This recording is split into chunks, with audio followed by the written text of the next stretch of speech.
Hey guys, and welcome back to another episode of In the Barn. I'm Robin. And I'm Kelsey, and in today's episode, we're going to be discussing why turnout is so important for your horse and why you shouldn't be afraid of pasture injury.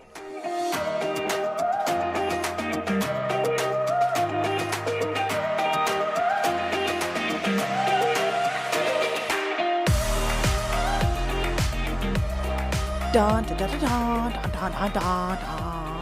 I tried doing a little bit more newscastery intro music because I felt like my spiel sounded a bit newscaster-esque, and that's what I was going for. This just in, Tony. Breaking news! Your horse needs to be turned out, and we're here to discuss the science behind why your horse should be in a pasture with its friends, free to roam and use its body as it pleases.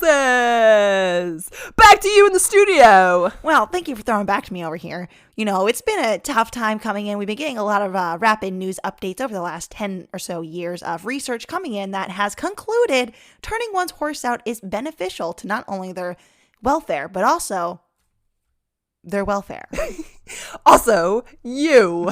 Yeah. We decided to dive into the discussion around turnout because obviously this has been a little bit of a hot topic recently in the last few weeks, and I know that most people all agree that like turning your horse out is the best thing for them. Having them locked in a tiny little stall is not very healthy, and oftentimes people refer to the science says it's better.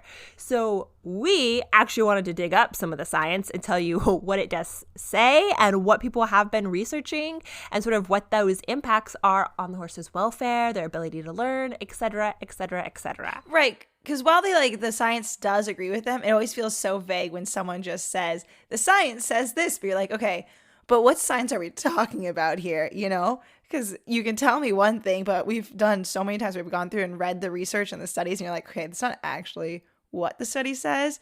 So we wanted to go out and confirm or deny what the science is actually saying. Yeah, and in this topic, there's quite a few different research studies that have looked into the impacts of turning out horses on different groups. So this is something where there's actually research for once, right? It's not a having to dig through, like my portion of this, I'm going to be talking about injuries, and I kind of have to dig through the weeds to put some stuff together for you.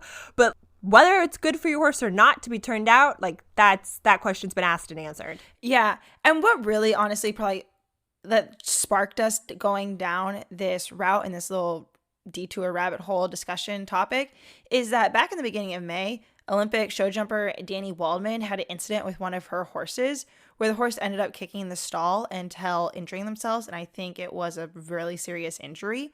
And she ended up speaking out on the topic, and she is one that stalls her horses 24/7. While throughout the day she does hand walk them and put them on a walker, they are primarily in individual stalls the entirety of 24 hours a day. However, when after the horse received his injury from being inside a stall and kicking the wall, she came out and did some interviews as well as posted on her TikTok, where she has a large following, and on her Facebook, that she encourages people to stall their horses 24/7. And it's kind of this mentality of pushing stalling horses 24/7 that I want to talk about and address, because that's a really harmful mentality to push. You know, there's other topics out there where you share your opinions and push your mentality, and it's not necessarily harmful to the welfare of the horse and their physical state of being. But I think encouraging people to not turn out their horses is detrimental to their well-being. Yeah, I mean, it's not the same as using magnets on your horse or whatever, right? You could put a ceramic fiber blanket on and your horse is not going to be any worse than they were before that. We're turning out and reducing that time where the horse gets freedom. Freedom is one of the four necessities to horses. They need food, they need friends, they need healthy feet, and freedom to move around. So if you have those four things, then your horse has a good quality life. And once your horse starts to lose the ability to have one of those things, right? They're having trouble eating, their feet are really bad, or injured, they can't hang out with friends due to injuries or whatever it is, and they don't have the ability to move around, those are compromising the horse's quality of life and are the questions we ask before we euthanize a horse. So to lock your horse up in a box, you're withholding one of those four necessities for that animal, and you're not that you're going to euthanize your horse because it's in a stall, but like it's the same equation is what I'm trying to say. Right. And the fact that I think the language there is really important, that not pasture necessarily, but turnout and socialization with other horses and the horse being able to go out throughout the day and move for multiple hours is a necessity in their life. It's the same as they need food and they need water. So we might say that our horses are individuals, which all our horses are individuals and all little freaks all on their own. They do have basic necessities, like basic needs. You can look at a topic of the nature of shoes, like your horse wearing shoes versus being barefoot. That can sometimes come down to individual basis, right? Some horses simply can't go without shoes barefoot. Their hooves just crumble. Whereas many horses can go barefoot and some horses can't go with shoes. That is a decision that can be based off a lot more on the individuality of the horses, where turnout, it's not negotiable. It's not a debatable whether or not they need it. It's a definite they need it. It's a requirement. Right. And if we changed the animal and we, instead of saying horses, we said, lions in cages or whales in aquariums, you would be looking at the same problem. And I think a lot more people agree that lions shouldn't be kept in cement cages and whales shouldn't be kept in aquariums. I feel like there's a much broader consensus that that's correct. And I don't know why horses are like the one thing that, like, I don't know what our problem is. It's like the one animal that we refuse to look at the science with. We believe tradition and the way it's always been done is the best way, even though like the science says otherwise. It's one of the areas, like one of the few sports and areas that we're just like so slow to accept change. And I don't understand why that is. We really want robots. For some reason, we really wish horses were robots.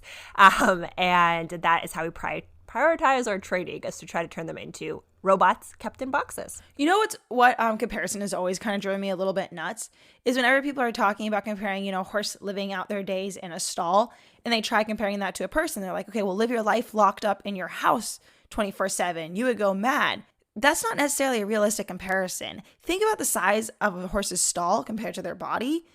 A better or more apt comparison would be that of a human being locked in a small bathroom or on like a king-size mattress for the entirety of their life. No, I was a porta potty. Being locked in a porta potty. On a hot summer day.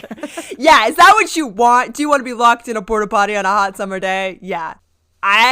This is not part of any of the research we covered, but like the barn I keep one of my horses at is a fairly large barn, and Addie was there for a while and she was kept in a stall. And just like the amount of sick horses and like respiratory issues and like staph infections is crazy to me, that like I just don't think living in a stall 24/7 is healthy, regardless of the welfare component. But like breathing in urine and dust from the arenas and the shavings like all day cannot be good. But if we actually take a look at the research, I have a few that look at comparing stalled horses to those out on pasture, as well as one that looks at comparing stalled horses to those with intermittent access to turnout.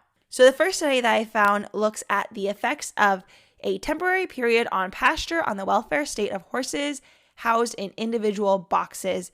And this one was published around June 2020. And essentially what they're looking at was a group of riding school horses that while the riding school was in session, the horses were stalled 24/7, obviously coming out of their stalls to be worked when they're going out to do lessons and so on and so forth. And then when the riding school would go out of session, the horses would go out on pasture for about a month and a half until the school comes back into session, where they would be back in stall 24/7 for a few months at a time. And so they want to look at essentially what was the influence of stalling horses versus them being on pasture, and they evaluated 4 different behavioral indicators, as well as they measured the horses before they went out on pasture. They took, I think it was 3 different measurements while the horses were out on pasture, and then they measured them after 5 days of being back in their stalls, and then 3 months after being in their stalls, and compared, how does the effects, whether positive or negative, of the horses being out on pasture, how does that carry over longevity-wise when the horses go back into their stalls? Like, do those positive effects last? Sorry, you said it and I probably missed it. Was this the same group of horses that they just monitored at different points, or did they have 2 groups? Like, I know you said it, but I don't understand that breakdown. So they had 2 groups of horses They had a control group that lived in stalls for the entirety of the study. And then they had their variable group that was living in stalls. They measured them prior to going out on pasture. Okay. And then those horses went out on pasture for a month and a half. And then they came back into their stalls, were measured, and then they were measured again after being back on stalls for 3 months. Okay, that's what was confusing me. But while they were measuring the horses, the data they took was they were evaluating 4 different behavioral indicators. One was aggressive behavior towards humans. So they counted this as ear pinning, or the horse approaching a person with their ears pinned, pinning the ears whenever a person would walk by, biting or kicking at someone. The second behavioral indicator they looked at was the withdrawn posture, reflecting the horse's unresponsiveness to the environment around them. And I think we've all seen this before in different horses. It's not necessarily them falling asleep or taking a nap. It's them physically and like mentally withdrawing in themselves and just kind of shutting out everything around them and not really responding to anything. The third indicator they looked at was alert posture, indicating hypervigilance, which I think we have all seen a time or two when your horse like laser focuses in that mythical being somewhere out in the distance that you will never see, never find. It's that invisible Pokemon, you know? And then the fourth thing that they were looking at was stereotypies, which is repetitive movements with no apparent goal or function. So this falls in line with things like cribbing, windsucking, weaving, continuous licking, or mouth movements that they're not really getting anything from it other than to alleviate boredom, and it's not necessarily something that you would see them replicating out in the wild. As far as the 31 horses that were observed when they went out to pasture, they were split into random groups of 6 to 8 horses, so not all 31 horses were out with one another. They were in small herds, and then each herd had like their own little pasture or area that they roamed and grazed and did their stuff. Also, the horses that were living in the stalls, the 29 horses in the control group, they were being exercised 6 days a week. So they were still getting out of the stalls and getting to move out and about. And where occasionally throughout the week, it had to be less than 4 hours per week, were released for free exercise into individual paddocks.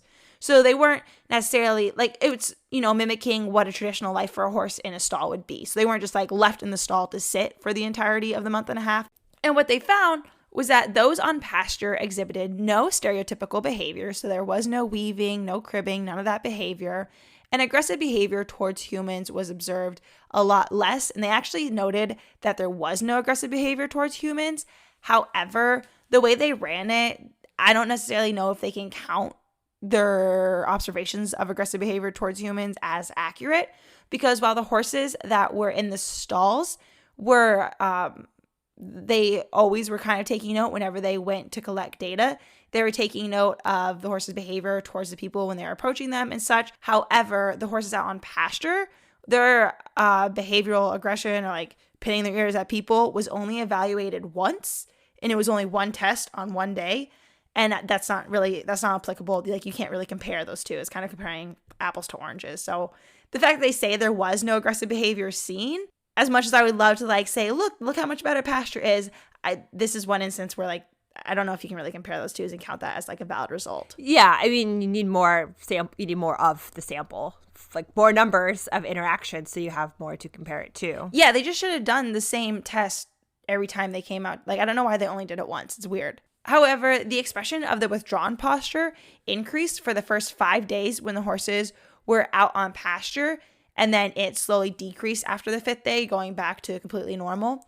And that difference was seen not only when the horses went out to pasture, that was also seen when they came back into their stalls for the first 5 days. And they concluded at the end that this 5-day period was needed for the horses to kind of adapt and reacclimate to their environment and their surroundings, which I think is really important to note, because a lot of times people will put their horses out on pasture for a day or two and they're like, oh my God, they're losing their minds, or like something's going wrong, they're not acting normal. But the horses need a certain amount of days to acclimate to what's going on around them and adjust to the new environment and take it all in and figure out, you know, what social behaviors are going on, what's happening over here, how am I going to do? Right. And I think it's really important that when you make that change from stalling to pasture, if you're trying to add that in, or to turnout, that you don't just throw the horse out for 12 hours, that you start by, maybe it's an hour 1 week, and then it's 2 hours, then 3, and you start to build up that way so that the horse has time to sort of process and adjust, and isn't just like outside and freaking out because it's so big and scary, and they're,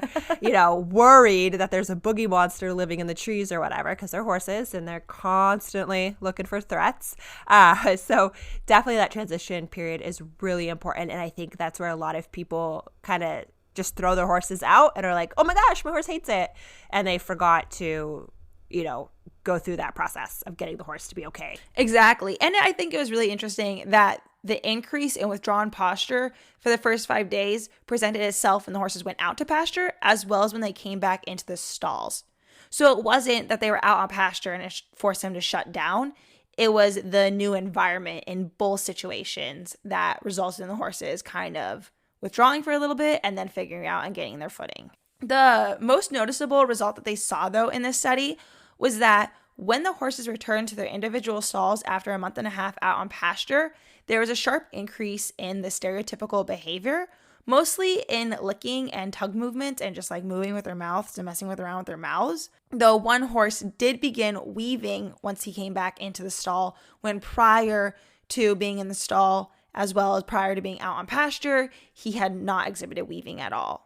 So while we didn't see any of the stereotypical behavior when the horses were out on pasture, we saw an increase when they came back into the stalls, as well as you saw that increase in withdrawn posture and the alert posture once they came back into their stalls as they were acclimating to the new environment. And then when they came back after 3 months to retake the measurement of their horses and see, the benefits that they saw when they were out on pasture, if that held, when they came back after that 3 months, they found that the 4 welfare indicators had returned to the same levels they had been prior to being out on pasture, which indicated to them that while turning out a horse for a month and a half is beneficial to their welfare, it doesn't hold over a long period of time. Horses will still need access to that regular turnout. The observation that it doesn't hold. So I know there's a lot of programs, as you've mentioned, like this was a school program where the horses could be out for a part of the year and then had to come back in and live in the stalls, that I think it's really common for a lot of facilities in the region I live in specifically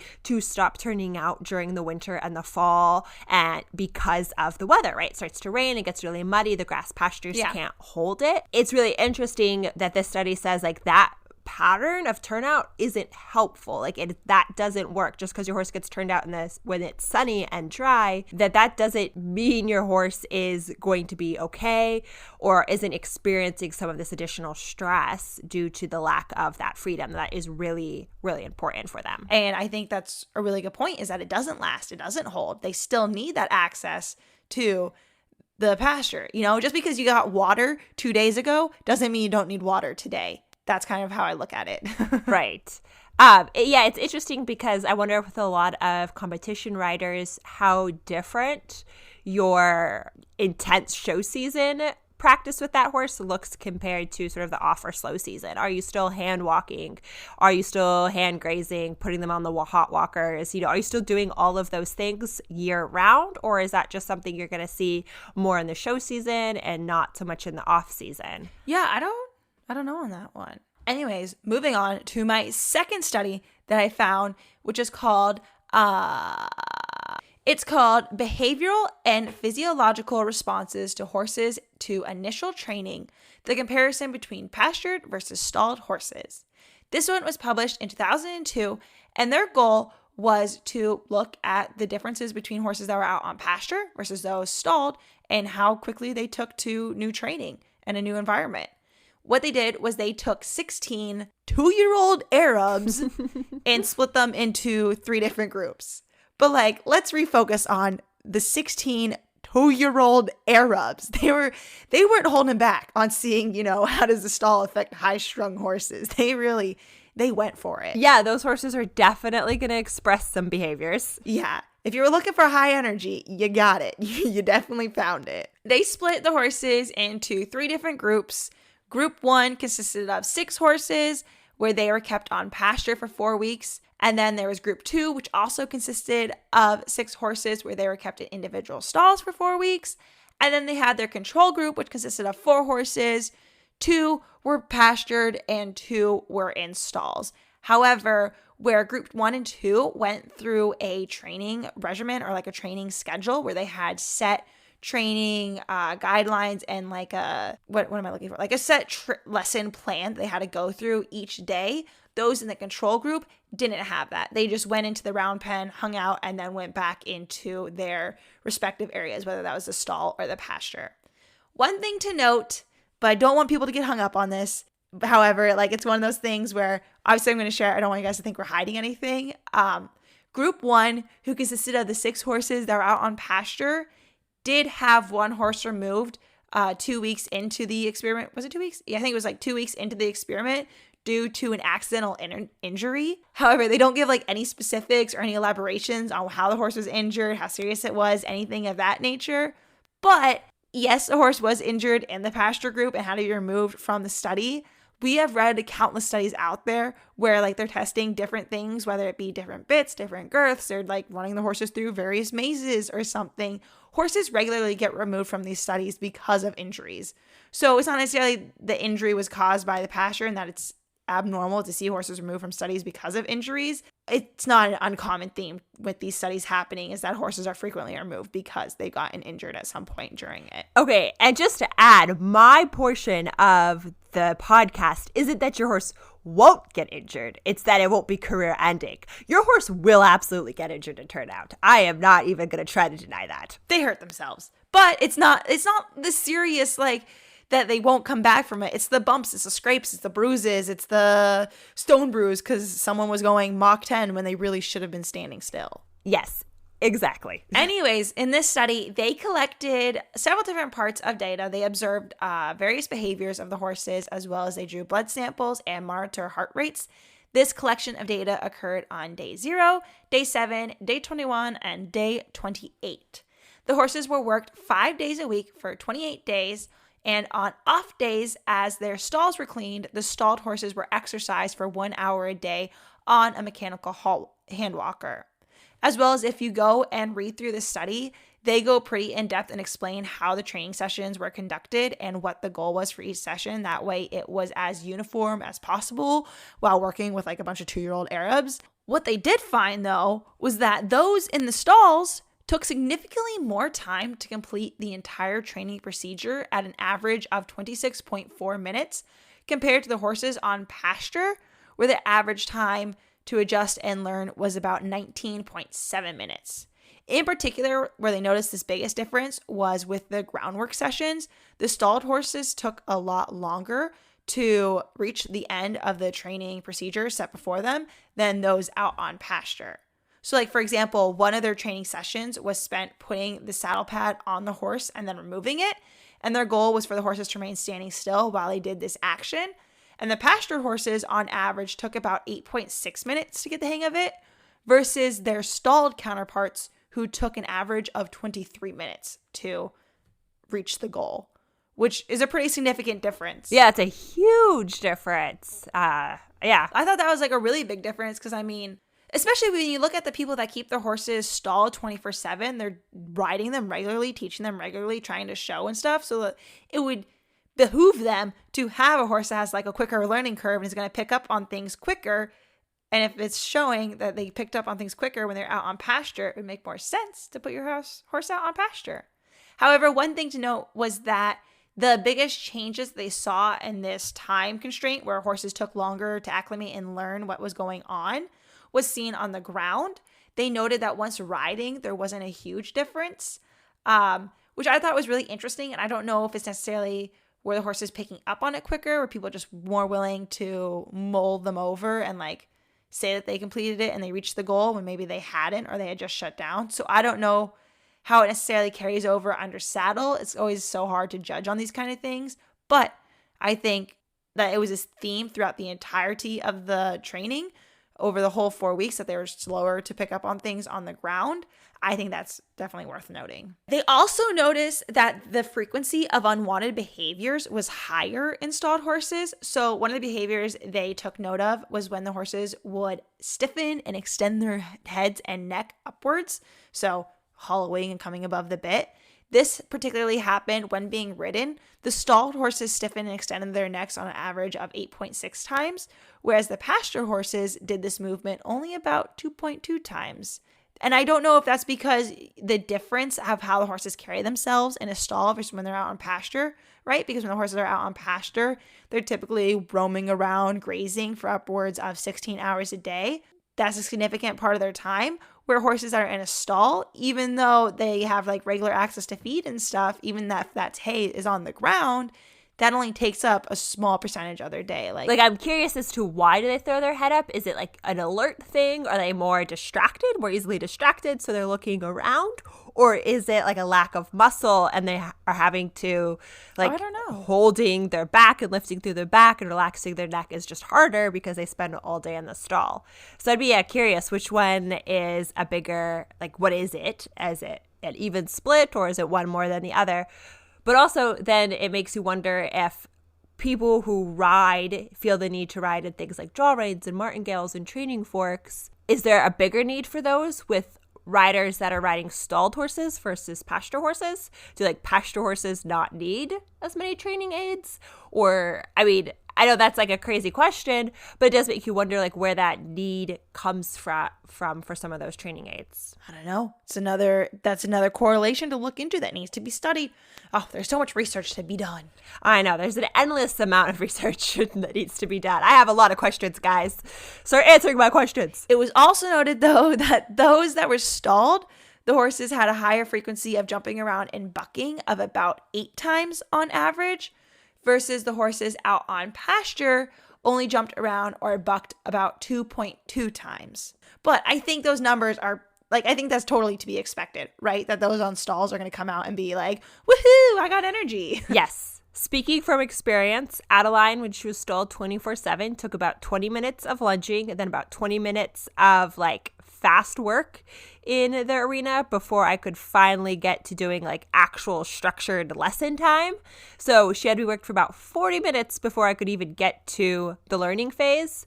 Now, with her being in a paddock, in a pretty big paddock 24/7, I can literally hop on her without a saddle, without a halter, just barefoot in shorts, hop on her, and she'll like mosey around the paddock for a minute and let me jump back off. And that's like after not being ridden for months. That's a huge difference from a horse that took 40 minutes to wear out before I could even do anything to a horse that now you can hop on straight away and Yeah. you're safe. You're totally fine. She's not going to do anything. They also were measuring physiological data. So they took blood samples, and when they were taking blood samples, they were measuring cortisol levels. They didn't really notice a significant difference there wasn't really a difference that they felt they could speak on in the study with cortisol levels. They kind of looked at, there was like a cortisol basal level that changed that they wanted to investigate more. But they're like, we can't really determine one way or another if cortisol is affected by stalls or pastures one way or another. They also measured heart rate. And on day 0, they noticed that those on pasture had a higher heart rate of 81.8 beats per minute versus the stalled horses at 74.7 beats per minute. However, the horses kind of switched back and forth between who had the higher heart rate. Sometimes when they came out and measured them, it was the stalled horses, and sometimes it also was the pastured horses. So that kind of flip-flopped back and forth, so I don't know if it's necessarily 100% accurate. Also, I would kind of guess that those on pasture might have a higher heart rate if they're like moseying around and moving around a lot more, whereas those on stalls are standing around a lot more frequently. At the end of the study, they concluded it appeared pasture horses adapted quicker and easier to training than their stalled counterparts. And I think it's also worth noting that looking at how they adapted to learning new things, as well as the previous study that looked at their welfare, there's a benefit to turning one's horse out. There's a benefit to horses being out on pasture.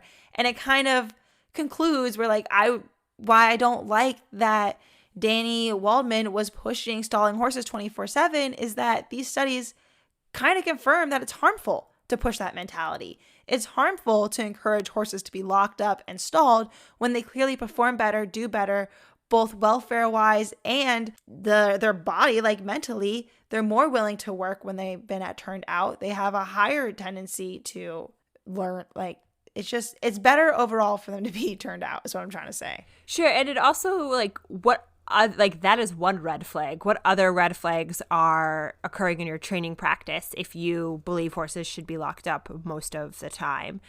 And it's really dangerous to continue to promote that method, especially to younger riders who aren't as experienced, who now are going to have a horse that is that much harder to handle. Like, it's not going to be, like, it's just not going to be healthy or successful for those riders that just don't have the same resources that Danny has. If she can hand walk her horses all day and take them, put them on a hot walker and hand graze them and get them out of their stalls while it's not free time, it's a lot better than, like, I don't have that time in my day. Like, I have to work. Like, my horses are like, they're either in their stall or they're turned out. There's no, like, exercising in the middle of the day. And most of us don't have the ability to grab our horses and hand walk them in the middle of the day multiple times a day. Exactly. And I think it's just those that compete at the upper levels, especially her being an Olympic level rider. I know she's qualified for the 2020 Olympics,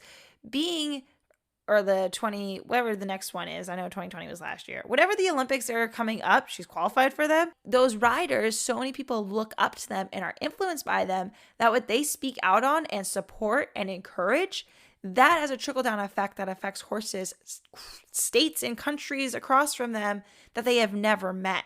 Like, if you go through various top riders' Instagram posts, like Facebook posts, and look through the comments, you can see a plethora of horses that they have never met being affected by the advice that they are giving out. I even found another study that looked at the effects of free exercise on the behavior in the stable and behavior during training, as well as the degree of stress on horses. That was published back in 2012.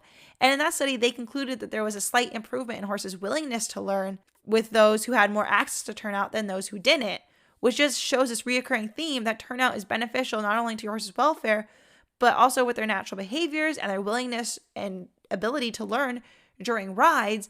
And if you're going to be stalling a horse because you're afraid they're going to be injured and affect your ability to show them, wouldn't their ability to learn new tasks, wouldn't their willingness to perform when you ride them and their mental state, wouldn't that also be a heavy impact on how they compete and how they show that you would want to improve that? So the only thing I was going to add to that is the reason that this blew up and became such a big issue was not only was she discussing the fact that her horse had received an injury while in the stall, she then proceeded to comment and answer for someone in the comments that, you know, that person was asking, do you turn your horses out? And her response was no. And that person's reply was, great, I'm going to reduce my horse's turnout too. And that's why this became such a huge issue, is because she's literally in a video telling you about how her horse injured itself in the stall. And your concern, what is your concern? That your horse is going to get injured in the pasture?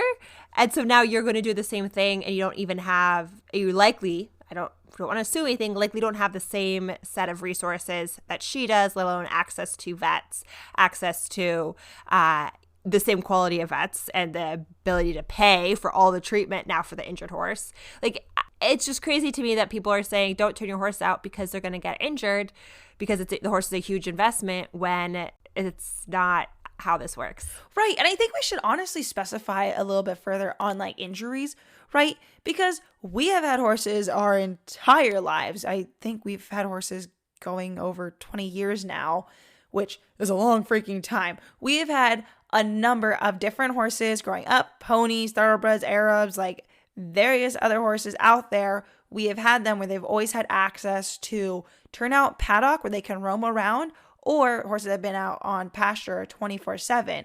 You also worked at a ranch where you had, like, how many horses? Between 30 and 70, depending on the year. Right, that were turned out on like 1,000 acres. And they had massive access to land and stuff. And in that time, horses got injured. They got hurt. But, like, those type of injuries were bumps and scrapes, sometimes little puncture wounds or something. Like, they weren't career ending. It took them out of the line of work maybe for a week or two, 3 weeks. And then they came back and they were totally fine, which is like the normal wear and tear that happens to horses. Putting them in bubble wrap isn't necessarily going to prevent that. Yeah, even my horse, she's been in a stall before and has totally banged up her face. I remember we were at a show once and she, like, ripped a flap of skin on her freaking forehead off. I was like, okay, we're going to have to tape that back on because you can't stitch your head. But like, she was able to obtain injuries in the stall. They weren't career ending. Just as she's easily able to obtain minor bumps, scrapes, and injuries outside of the stall. Once again, not career ending. It's just the life of a horse. Right.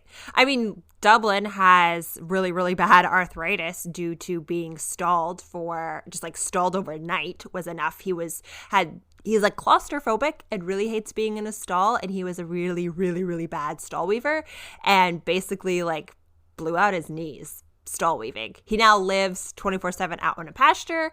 He's way, way, way happier. But at the time, we believed that horses had to be put in a stall at night. They could go out during the day, but at night they needed to be in a stall. And he hated it and ended up blowing out his knees and is retired at like 20. So being in a stall is not necessarily a way to protect your horse. And putting a horse out in pasture is also not a way to protect your horse. Your horses are absolutely going to get injured. They're also going to get injured when you ride them. Whoever designed horses had no idea about horses. Like, they are a very fatally flawed creature. Their legs, no muscles below the knee. That's not smart. Those tendons are right below the skin. It does not take much to injure them. The thing is, it's likely a tendon injury, we're going to get into it, is likely not going to happen in the pasture. It's going to happen while you're working your horse. When you think of pasture injuries, when you look back at all the injuries our horses have ever received, it has been cuts from running through a fence, cuts from finding sharp things that I have no idea where the sharp thing was. I hate that. And then you scour the pasture for hours looking for it and you can never find it. Okay, so Dublin cut his butt open once while he was at home, and the location of the wound, the literally only thing that matched the shape of the wound and the location was the roof. But for him to do that, he had to buck his butt into the roof. He is a thoroughbred. They're going to find a way. Like, I don't disagree. They're going to find a way. But like, the sheer physics of having to buck your butt into a roof to hit the sheet metal, that's a lot. It's a lot. Horses injure themselves. So to kick it off, I want to discuss about like some of the most common injuries. So the most common injury to horses is a traumatic wound of some type, whether that's a laceration, a puncture, something where their skin is ripped, there's blood. I want to discuss a thesis that was done in Sweden. So this was done by Anne Charlotte Darth in 2014 as part of, I think she was at the Sweden University of Agriculture. I'm not really sure. The like words were really hard to decipher, but I tried. I'm not exactly sure what program she was in, but I believe I saw the word veterinarian, and I don't know what that applied to. But anyways, she did a thesis where she wanted to identify the causes of and preventing injuries to horses. So identifying causes and preventing injuries to horses was the title of her thesis. So like all good theses, there are several parts, and one of them is a survey. So for her survey, she sent a questionnaire to 268 horse owners that had visited the animal hospital in Ultuna. It says Altuna, but I'm sure you pronounce that in Swedish, and it's like something not tuna. It's better than that. 268 people who had showed up at a veterinarian hospital to provide care for their horses. In that group, half of them, 134 of those visitors, came to that hospital because the horse had injured itself. So they were there due to an injury the horse had received. The other half of that group were controls, or was the control group, and those are people who had visited the hospital because something else went wrong. So that would be like colic surgery or castration or something unrelated, like a disease or virus unrelated to an injury. So in her survey, she had 5 different sections. Section 1, or Section A, talked about the owner and the caretaker trying to figure out how experienced they were, how long they'd owned horses, how comfortable they were with horses, those sort of questions. Section B was information about the horse, obviously like its breed, its age, its size, things like that, its temperament. Section C only was for those who had the injured horse, was information about the injury. Where did the horse get it?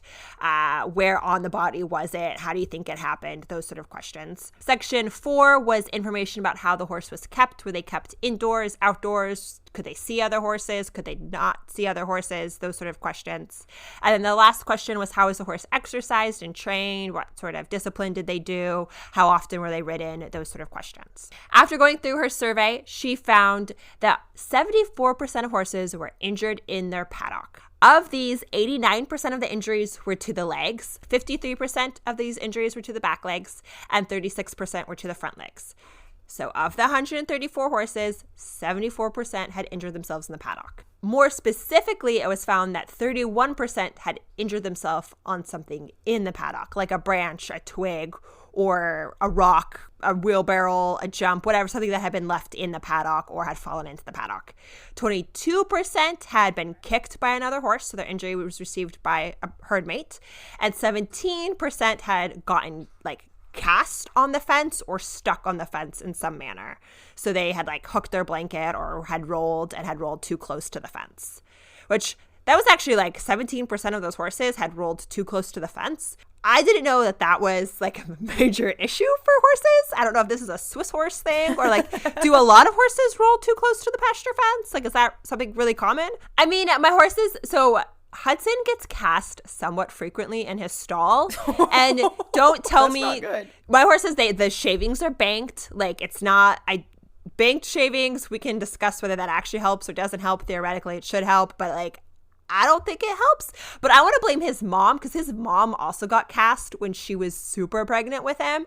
Everything was fine. We got her unstuck, but I think his mom just passed that on to him. He somehow inherited getting stuck from his mother. So what I thought was really interesting with this study was that 16% of those who responded said that the accident was impossible to prevent.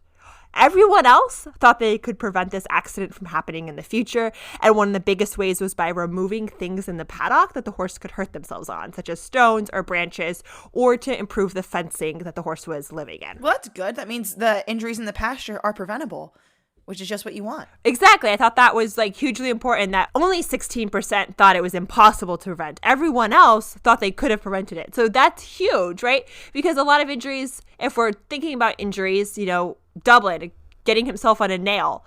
Yeah, there shouldn't have been a nail he could have gotten himself on. Checking fences, walking fence lines is really important, especially if it's a really large pasture and you can't see everything. It's important to know what's happening and what's in there so that you can prevent future incidences from happening to your horses. One of the things that they did note was the living situation between the two horse groups differed. So the horses that were in the injured group, they spent on average 12 and a half hours outside per day, where the group that had no injuries spent 9.6 hours outside a day. So I think this is interesting that, first off, both groups got a large amount of turnout. 9 hours is still a good chunk of the day. 12 hours is an even better chunk of the day. It does make me wonder what some of the protocols were, because I know my horses get really anxious certain times of the day around feed. So if they're getting meals, were injuries happening in the evening before dinner time? I don't know. There's things that I'd want to know a little bit more information before I say, 9 to 10 hours is the max a horse should be out for the day in order to prevent injury. I don't know that that's necessarily what the conclusion should be. In the living situation, they even broke it down a little bit further. The group that had the injured horses versus the group that had the non-injured horses. Oh, that was the other thing that kind of annoyed me, was the horses that were considered non-injured or in the control group. I wish there was a little bit more parameters around that. The horse had not been injured in 5 years and was not injured the year after, because an injury is something that could happen at any time. Yeah. So to say that the horse wasn't injured, I don't think is fair, because you don't know what happened to that horse the year before. They just weren't injured this year, but they were injured last year. So I do wish there was a little bit more information there in that portion of the surveys to kind of rule out horses that hadn't recently been injured, if that makes sense. For the way that horses were kept, 0 of the injured group and 2 of the control group were kept in a situation where they were alone and could not see other horses. 5 in the injured group and 10 in the control group were in a situation where they were alone but could see other horses. In the injured group, 3 were alone but could touch other horses, and in the control group, 8 were alone but could touch. And then the last category of housekeeping or horsekeeping was together with horses, the situation where they were in like a group pasture or a group stall area or group paddock, they had 80 horses in the injured group and 76 in the control group. So I did think that was really interesting that these horses were living in herds and it was pretty much the same. 76 in the control and 80 in the injured lived with other horses.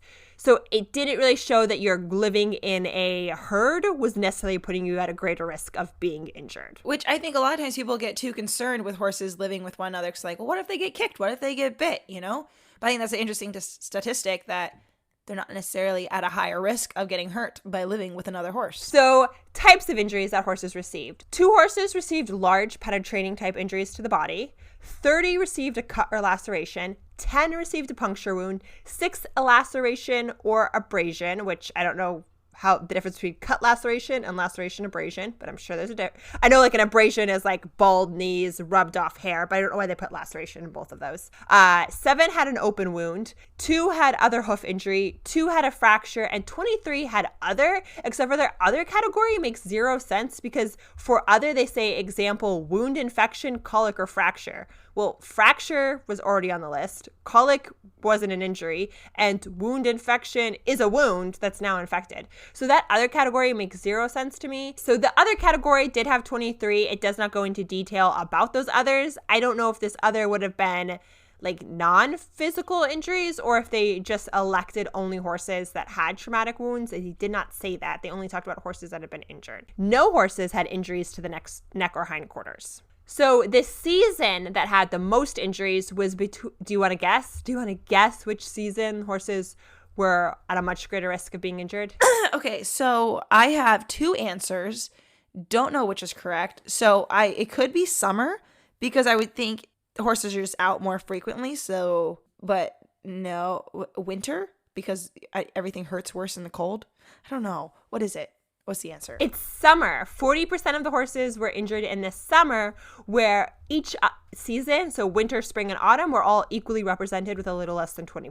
See, I'd be interested if like injury for horses also increased in the summer due to like increased riding programs, right? You have a lot more shows happening, an increase in riding, but that doesn't necessarily attribute to a horse banging up their leg on like a branch in the pasture. Right. If most of our horses, so places where the horse was injured, so 21 got kicked in a paddock, or 21 were hurt from something in a paddock. 15 were kicked by another horse. 11 got caught in the fence. 8 were hurt in the trailer. 5 got hurt during their ride, and 3 were hurt by a strange human. I don't know what that means. I don't know what that means either. I'm concerned.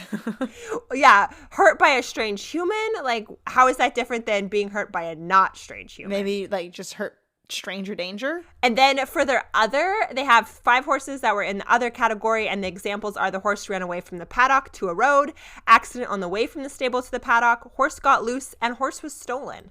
I don't know how horse is stolen is an injury, but somehow mental, probably that's a mental injury for sure. That's some mental trauma. I guess. So what caused the accident? The most common answer was that the paddock group had changed, the new herd members, and that the horse was frightened, or that the owners thought it was just simply bad luck. I would lump that the new herd, that would account, how we talked earlier, horses adjusting to a new environment. It takes them about 5 days to start acclimating to what's going on around them and adjusting to new social behaviors, as well as if they're in a stall now versus if they're in a pasture now or something of that nature. So that's really interesting. I wonder, it'd be interesting to see when those injuries are more likely to occur, if it was in the first 5 days with that new herd, or if it was like 10 days after being with that new herd. That's really interesting. I would lean towards those first 5 days as being the worst. I don't know. I don't know how long it takes for that herd dynamics to settle. It probably depends on the horse as well and the situation. So something else that was interesting to note was that the perceived temperament of all the horses, it did not differ. So that both groups thought they had relatively calm horses on the scale of like 1 to 5. Both groups thought their horses were a 2, which I thought was interesting. The control group actually thought their horses were a little bit hotter at a 2.5, where the test group thought their horses were a 2.2. So that's interesting that they're rather calm, easy to handle horses across the board. They're not hot horses. They're not difficult horses. They're all relatively easy to handle. And the last one that I thought was really interesting was that competition wise. So the horses that were competing versus just backyard horses, it was split about 50-50. So 40% in the injured group competed their horses and 48% in the control group competed their horses. So I thought, like, the point being that your backyard pony is no more likely to get injured than your show horse, that they have the same chance of getting injured. Yes, that's a really good point to make, because everyone always says it's a show horse, they have to be in a stall. Right, exactly. That study kind of looked at what is the most common injury to horses and why they receive it, and that's those trauma wounds. However, trauma wounds are not the leading cause of waste in sport horses. That is the tendon injury, and that is what everyone is afraid of. So I wanted to start by showing you your horse probably isn't going to get a tendon injury. They're more likely to get a trauma wound, but let's talk tendon injuries. For the studies I have that looked into tendon injuries, there's a couple things to note. One is they're looking at horses being ridden and exercised. Why? Because that's where the majority of tendon injuries occur. They occur during exercise and training or competition. They do not occur in large enough numbers to study in pastures. I looked. There's lots of studies into pasture injuries and lots of studies into tendon injuries. They did not intertwine. You know what just occurred to me? There's obviously a valid argument for stalling your horses, and I will never disagree with this, when there has been an injury received and the horse needs stall rest to recover from that injury. Do you think this idea of stall rest to recover from an injury, people just attribute it that, like, if it's good enough to recover from an injury, then it's good enough to prevent an injury? I mean, I don't know. I don't know if that's where that mentality came from. I think it's really just about protecting the asset and not letting the asset do anything that's not supervised. Right, because people are so much more willing to accept an injury of the horse if it happens in the line of fire than if it happens while the horse is out doing their own thing. Right. If they got injured being competitive, they were at least being useful. If they got injured in the stall, stall or pasture, then that's not, like, that sucks, right? Like, that's not the same. It doesn't seem to have the same impact, I think, because everyone thinks that could have been prevented. And the thing is, it can't be prevented. And when we talk about tendon injuries, I, again, want to shout out the Straight from the Horse Doctors podcast. She has an awesome episode on tendon injuries where I actually learned a lot. I didn't realize tendon injuries, when you finally have a horse that is lame from a tendon injury, that's like the final piece of the puzzle. That tendon has been unhealthy for a long time, and it's been slowly breaking and slowly degrading to the point where it finally gives out. So tendon injuries actually don't happen overnight, and they're not spontaneous. This is this thing has been brewing for a while, and your horse finally got weak enough that their tendon was damaged. Damn, that sucks. And it's something that's interesting to keep in mind, and it does raise a lot of questions that some of these studies are trying to look into. Is there a genetics component to tendon injuries? Are there other things besides for just the wrong step and the horse being tired? So accidents happen when you're tired. That's when a horse is going to get injured. So one of the studies I looked at is a review of tendon injury. Why is the equine superficial digital flexor tendon most at risk? So this was a study that it's not an experiment. Basically, what they did was look through all of the tendon injury studies that had previously been done, kind of compiled all their findings, and really sort of got down into biologically what is happening when a horse receives a tendon injury, why ultrasounds aren't that good, why we can't diagnose tendon injury sooner, kind of got down into a lot of the nitty gritty. But the one other thing to note with tendon injury studies, is they're mostly looking at racehorses. That's because there's just a plethora of racehorses. It's a good sample size to look at. They're exercising a ton, and they get injured a ton. So a lot of these studies are looking specifically at racehorses. So it's been determined that the most common cause of wastage in the performance horse is a tendon injury. The majority of those do occur to the superficial digital flexor tendon. That's the tendon that runs down the back of the horse's leg and is like the furthest one back. So injuries to the musculoskeletal system can be found to account for 82% of all injuries to racehorses competing in national hunt and flat races. And of these, 46% of those injuries involve tendons and ligaments. Most horses are going to damage their body somehow, their skeletal system. 46% of those are going to be tendons or ligament injuries. Other studies have reported that tendon and ligament strains account for about 53% of musculoskeletal injuries. So again, about half of the population. In a 12-year study looking at racehorses in Hong Kong, they found that the most common reason for retirement was, again, the tendon injury. So there's a theme here that the horses continue to injure themselves. The majority of those injuries occur to the front leg, about 97 to 99%. So after reviewing all of the studies, what he determined was that when the cause of a tendon injury is going to be during an abnormal loading cycle. Basically, what happens is the horse has been running, they've done an entire race, and they step just a little bit weird, and they often don't have to even load the tendon full more than 80% for it to snap. It could be because they stepped weird, it could be muscle fatigue, changes in the muscular response system, exercising on uneven surfaces. It can be a range of things, but it's most likely to occur at the end of the race when racing over longer distances, or like at the end of your cross-country ride. That is when those injuries are going to occur. And most of them are going to occur to the front leg because front legs carry 60% of the weight. That would make sense and add up with everything else we know. If you look at athletes out in the real world, when do their injuries happen? It happens towards like the end of the race, you know? It happens when you're tired. It happens after those muscles have been, or those tendons have been going through their full range of motion for a length of time, and then that injury happens. Exactly. It's that exhaustion, and then it often doesn't occur with 100% weight. It often occurs with less than 80% weight, or being extended less than 80%, and it occurs at the end. Another study that looked at tendon injuries was looking at the frequency of risk factors associated with catastrophic musculoskeletal injuries in quarter horses at 2 Midwestern tracks. So they looked at 67 horses between 2000 and 2011 that had to be put down. What it was determined was that the horses that had to be put down at the end of the race, they were compared to horses that were also in that race that didn't have to be put down. So 67 horses that were put down and 134 that were the match controls to compare. What they found was that those horses that had to be put down had fewer starts, were more likely to stumble at the break, had a more erratic stride, were fatigued and trailed in the race compared to the horses that did not die, did not have to be euthanized at the end of the race. Injuries often occurred within 10 yards before the finish line. 70% of the injuries occurred 10 yards before the finish line after being in last place the entire time. Oh, that's heart-wrenching.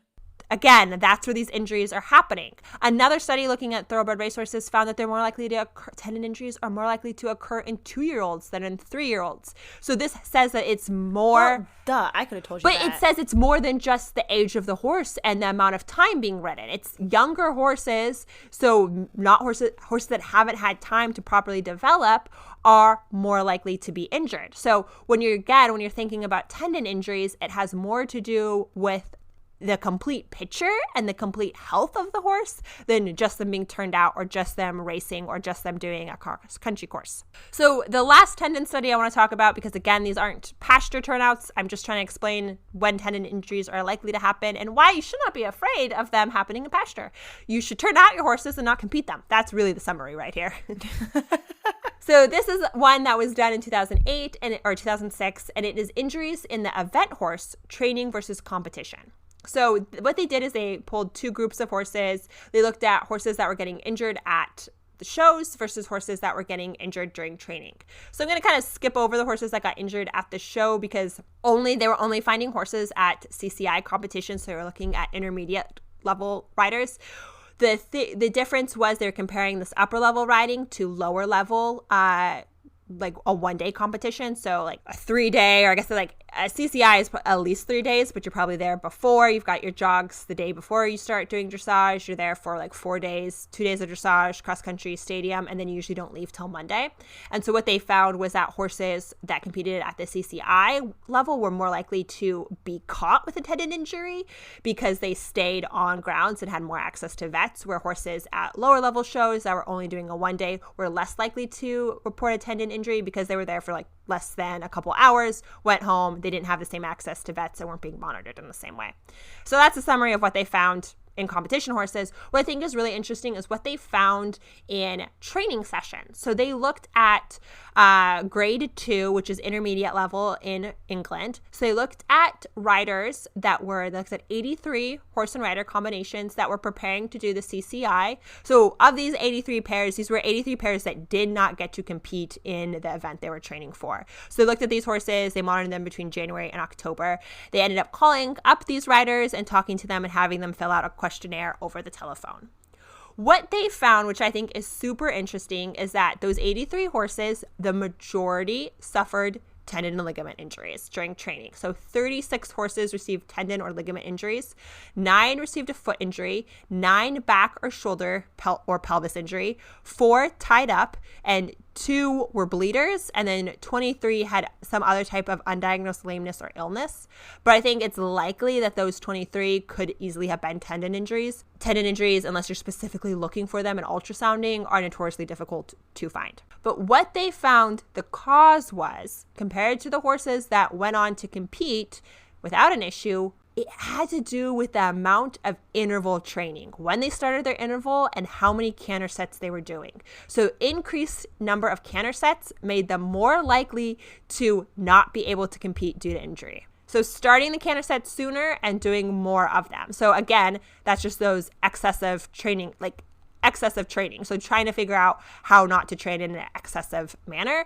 But it also makes you wonder, what other things are going on with those 83 horses, or those 36, I should say, those 36 horses that received tendon or ligament injuries.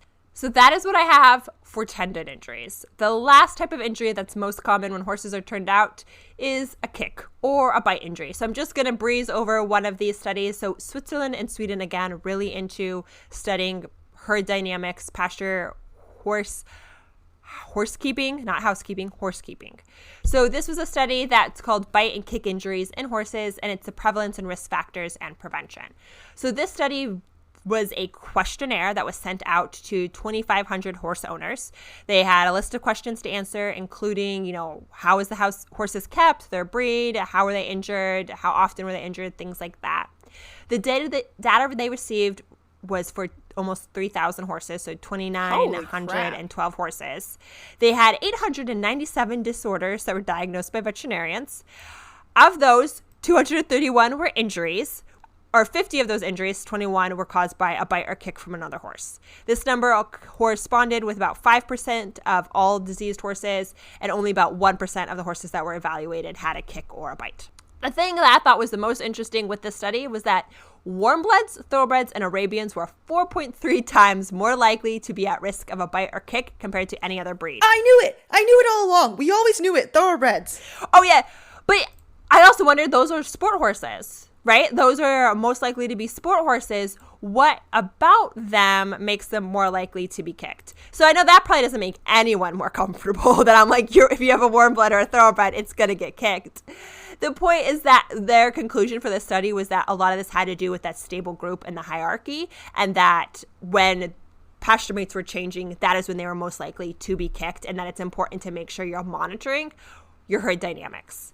So your horses do need friends. You need to just be careful with who and when you're changing and partnering them with, and monitoring them. Yeah, I think when you look at all our research combined and together, is this myth that turning your horse out, they'll be damaged beyond repair, is completely false, right? You look at the injury studies that you were just talking about, your horse is going to get injured. There's no way around that. Look at a person. You're going to get injured. I'm going to get injured. The kid you're looking at playing on the playground is going to get injured.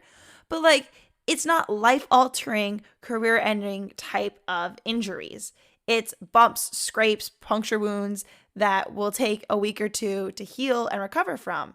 The most serious injuries probably occur when they get kicked or bit by another horse, but once again, that's not the end-all be-all. The injuries that you see that take 6 months to recover from, those are tendon injuries. And everything that you were just saying, our horses aren't going to be getting tendon injuries in the pasture. They're going to be getting tendon injuries while we're working them. So it comes down to, are you more willing to accept an injury while your horse is in the show ring, or are you more willing to accept an injury when they're out on pasture? Right. And I don't want to say that a horse is never going to injure their tendons in a pasture. Absolutely, we're going to get, and someone's going to email or add us and tell us about that one time, their friend's horse. Absolutely. horses can injure their tendons anywhere. Again, you have to keep in mind tendon injuries don't just happen overnight. If your horse is going to injure their tendon, it's going to happen regardless of if it's in the pasture or while you're riding. But this mentality of like stalling them 24/7 to prevent injuries is false. Right. It does not protect them from injuries. None of the information we were reading says that they are protected from injury by being put in a stall. No, and I guess I didn't phrase any of my research questions that way. I did not look at stall injuries. Maybe that's what I should look at next time is stall injuries specifically.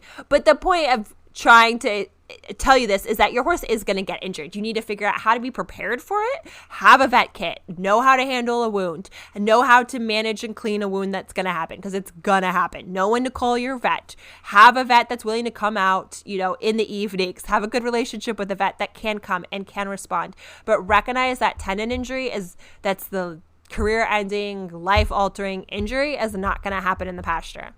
Though I can tell you about this one time. They're horses. They're poorly designed. Their tendons should not be that fragile and not close to the edge of their skin, like with no muscle over them, no protection. It's crazy. Put boots on your horses to prevent the nicks. Make sure your horse is balanced. Make sure your horse is, not being overworked on poor footing. Make sure that, ride on poor footing, ride on a variety of footings, but make sure being careful. Make sure that you're conditioning your horse for everything. You shouldn't just one day go out and ride in the deep sand for an hour because you want to make sure your horse can be ridden in the deep sand. That will cause an injury. Build your horse's strength up, because there's tons of horses. For every horse that injures themselves and hurts a tendon, there's another 100 that don't, but we're in the same situation. So turnout is a necessity for horses. You can't just take it away. Do you got anything else you want to add? That is all I have. Well, that's also all I had. So thank you guys so much for listening to today's episode. I hope you enjoyed it. I hope you liked learning all about the things and stuff that had to do with turnout. If you have questions, comments, concerns, topics you want us to discuss, you can reach out to us on Instagram at inthebarn.pod.